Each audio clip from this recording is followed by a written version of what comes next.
Dua,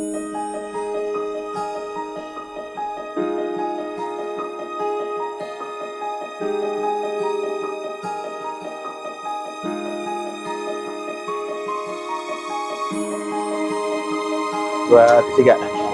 Pak Pugu. Ya, selamat siang, Pak. Siang. Ya, ini acara untuk technical meeting ya, Pak ya? Ya. Ini, Pak. Nah, ini apa saja Pak yang sudah Bapak lakukan Pak untuk menerima halal fair yang nanti akan dilaksanakan di tanggal 8 sampai dengan tanggal 10. Silakan Pak. Ya, yang sudah kami lakukan adalah untuk menjaring eksibitor, untuk menjaring yang pengunjung. Kami sudah lakukan promosi melalui media-media sosial. Memang sekarang ini kan yang paling powerful adalah media sosial ya, selain beberapa tokoh-tokoh yang kita minta yang akan mengisi, misal Pak Ari Ginanjar sudah kita upload juga di IG, kemudian Mas Dude juga kita upload di IG-nya, di IG kita ajakan-ajakan gitu. Nah, kemudian kita juga berusaha supaya event ini meriah. Karena apa? Kita juga menghadirkan dari LPH yang tadi sampaikan bahwa tahun depan semua UMKM itu harus bersertifikasi halal. Nah, selain sebagai salah satu pembicara, kita juga siapkan booth untuk lembaga exhibitor untuk pemeriksa halal. Jadi bisa langsung berkonsultasi langsung kepada LPH sebagai salah satu lembaga yang mengeluarkan halal, seperti itu. Gitu. Ya. Dan kemudian Pak, waktu Bapak tadi lagi technical meeting, ada rencana mengenai travel fair. Kemudian Bapak mengubah konsep menjadi halal fair, boleh dijelaskan Pak? Iya. Kalau travel fair ini kan kita melihatnya hanya satu sisi saja kan, satu bagian. Sehingga kita waktu itu ngobrol lagi dengan tim, kayaknya ada yang harus kita luaskan nih.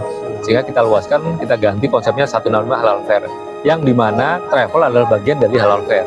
Dan itu kita bisa merangkul UMKM, kosmetik, kemudian bahkan pendidikan gitu kan. Sekarang banyak pendidikan yang berkonsep Islam. Sehingga kami lihat ya yang paling tepat memang 165 halal fair, supaya semua stakeholder atau pelaku halal itu bisa terlibat di event kita. Kira-kira seperti itu alasannya. Baik. Saya izin menambah, boleh, apalagi dengan tambahan tadi bahwa nanti Oktober 2024 semua UMKM harus bersertifikasi halal.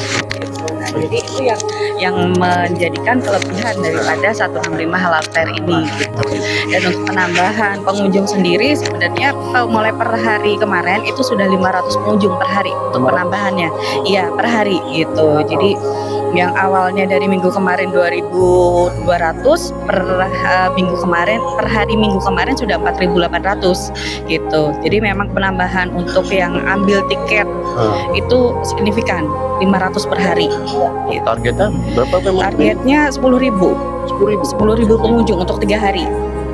Dan itu untuk tiket dan lainnya boleh dipaparkan free atau berapa? Untuk tiketnya free. Free. Ya, untuk tiketnya free.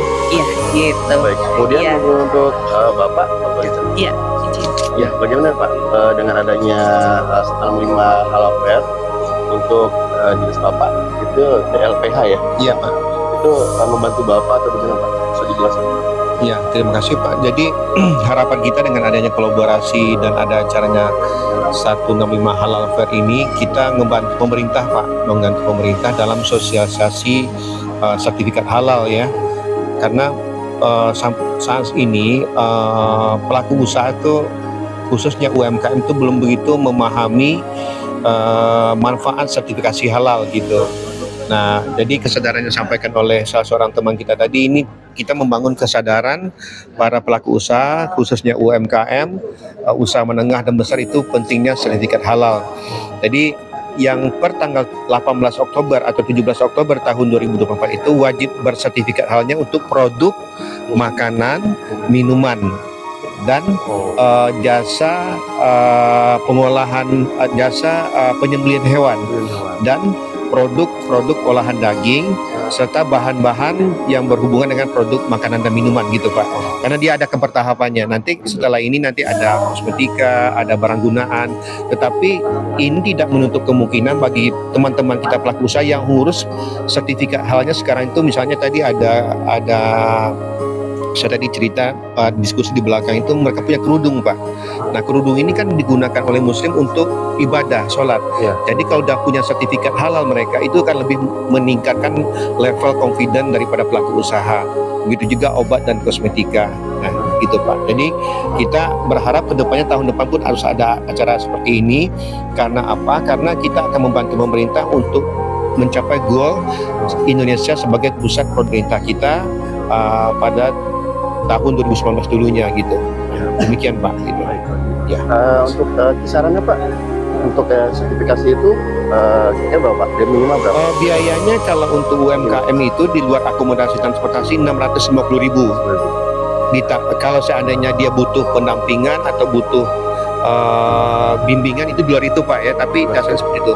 Dan itu semuanya telah ada dalam keputusan Kepala Badan BPJPH nomor 141 tahun 2021. Sedangkan untuk usaha menengah dan besar, untuk usaha menengah itu dia mendaftar 5 juta Pak ke BPJPH dan 12,5 juta untuk usaha besar. Dan untuk biaya untuk termasuk di situ untuk penghitungan biayanya itu harus kita hitung berapa variannya, berapa produknya. Nah setelah itu kita dapat hitung mendesnya gitu. Jadi untuk usaha menengah besar, kalau usaha menengah besar saya rasa nggak bermasalah karena memang udah cukup besar mereka secara korporasinya dan bisnisnya. Dan menariknya sertifikat halal itu sekarang udah untuk selamanya Pak gitu. Jadi nggak berlaku lagi 4 tahun nih, saat ini itu udah untuk berlaku selamanya, selama tidak ada perubahan produk dan gitu Pak.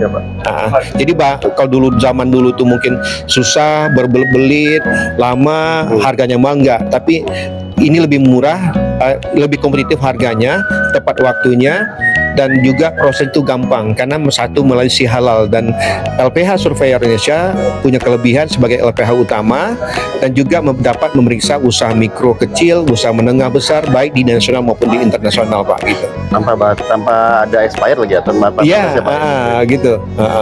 Siap, baik, terima kasih Pak. Iya.